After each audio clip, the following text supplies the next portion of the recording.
Mon très cher Albus Dumbledore et vous tous sorciers et moldus, bonjour. Aujourd'hui, dans Lumos pour un moldu, nous tenterons de faire la lumière sur le symbole du choix-peau magique.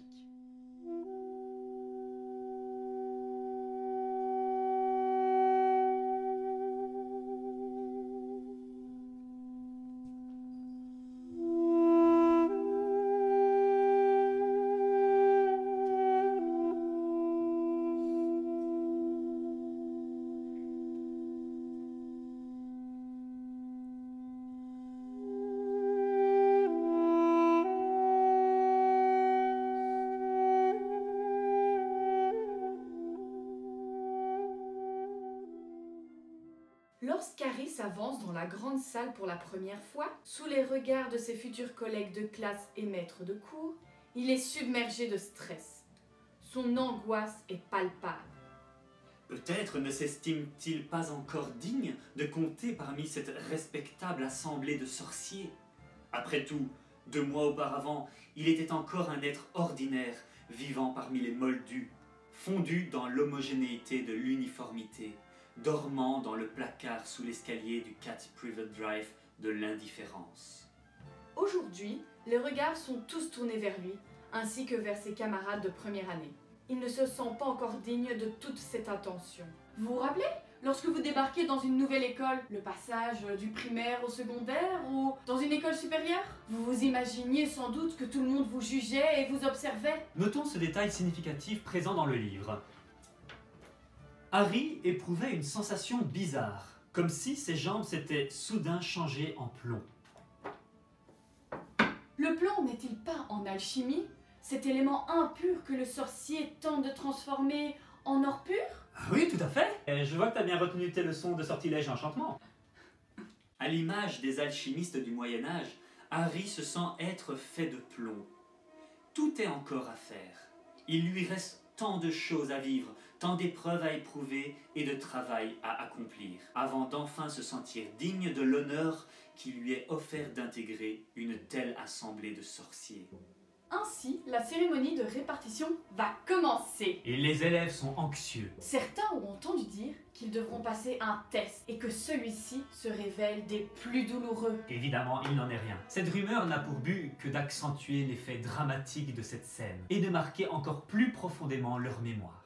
Par ailleurs, dans le livre, l'auteur décrit la présence de fantômes sur le parvis de la grande salle, avant la cérémonie de répartition, et non pendant le banquet comme c'est le cas dans le film. Les élèves qui, pour la plupart, n'avaient encore jamais vu de fantômes avant, sont effrayés. Autant dire tout de suite que leur présence ne rassure en rien les élèves de première année sur l'issue de leur sort. Ces fantômes sont des allusions aux vanitas des peintures de la Renaissance. Au quoi? Aux vanitas? Tu ne vois pas ce que c'est? Ce sont des peintures de la Renaissance qui représentent la mort sous toutes ses formes. Waouh! Joyeux les peintres de la Renaissance, hein? Le nom latin vanitas désigne une représentation allégorique de la mort, du passage du temps, de la vacuité des passions et activités humaines. Les objets pouvant y être représentés symbolisent les activités humaines telles que l'étude, l'argent, le plaisir, la richesse, la puissance.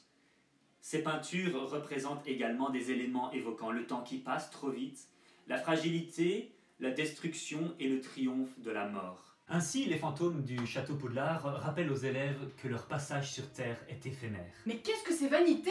Vanitas. Oh oui, vanitas. Mais qu'est-ce que vanitas vient faire là durant la cérémonie des répartitions? Eh bien, à cet instant, les nouveaux arrivants ne sont traversés que par une seule émotion. Ils ressentent la peur d'avoir à affronter une épreuve terrible qui pourrait mettre leur vie en péril. Heureusement, la suite de la cérémonie les rassure quelque peu. Oui, une fois qu'ils ont pénétré dans la grande salle, le professeur McGonagall fait apporter un vieux chapeau qu'elle désigne sous le nom de choix-peau magique. Celui-ci est doué d'une âme qui détermine de façon magique dans laquelle des 4 maisons chaque élève doit être envoyé. Pour cela, l'élève doit le porter sur la tête, l'occultant momentanément la vue. Dans le livre, le choix-peau recouvre entièrement les yeux de l'élève et non juste le sommet du crâne, comme c'est le cas dans le film.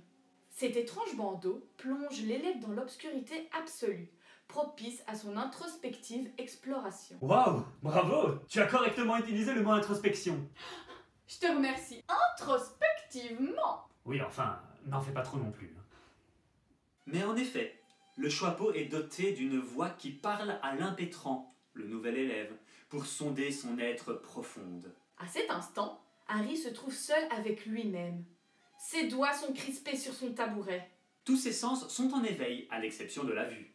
Mais même avec ce bandeau sur les yeux, il imagine tous les regards le fusiller. Comme le bandeau aux yeux du condamné, cette scène lui fait penser à une exécution, la sienne. Harry ne s'y était pas trompé. Le professeur McGonagall venait les chercher pour les emmener vers leur destin fatal. Pourtant, ce bandeau sur les yeux n'est pas là pour évoquer à Harry son exécution imminente. Ce simple morceau de tissu n'est pas destiné à l'empêcher de voir le monde extérieur, ses bourreaux, mais plutôt à lui permettre de voir à l'intérieur de lui-même, sonder son être profond et ses intentions véritables.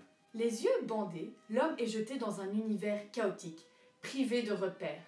Il est démuni comme un nouveau-né. Il est exposé à la terreur ancestrale de la nuit, redoutant de sentir le sol se dérober sous ses pieds. Dans ce monde en dissolution, une seule flamme frêle continue de luire faiblement, celle de sa conscience. Peu à peu, Harry découvre le sens de cette épreuve, intérioriser sa vue en vision. Plongé dans l'obscurité, le regard de l'homme peut enfin se tourner en lui-même. Il ne pense plus, il s'interroge. Le regard occulté par le bandeau, l'homme peut dès lors apercevoir en lui ses réelles intentions et savoir avec plus d'assurance quel chemin il souhaite ou ne souhaite pas emprunter. C'est ainsi qu'Harry prend conscience d'une chose fondamentale. Le visage recouvert par le Choixpeau, il n'a plus qu'une certitude. Il ne souhaite pas être à la maison Serpentard.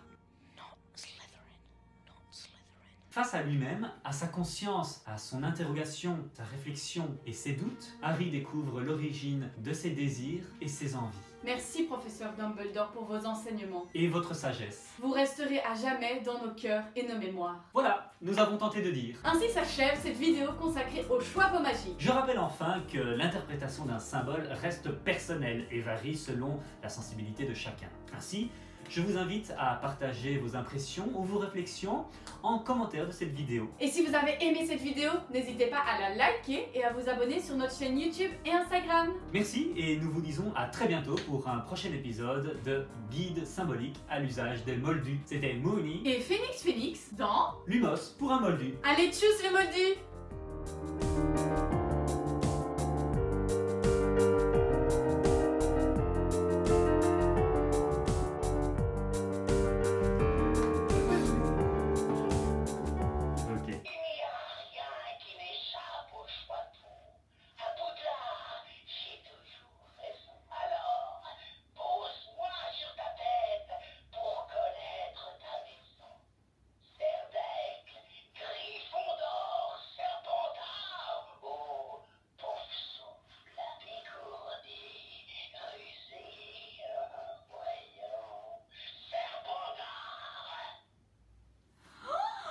Serpentard! Allons découvrir le pop-up du jour.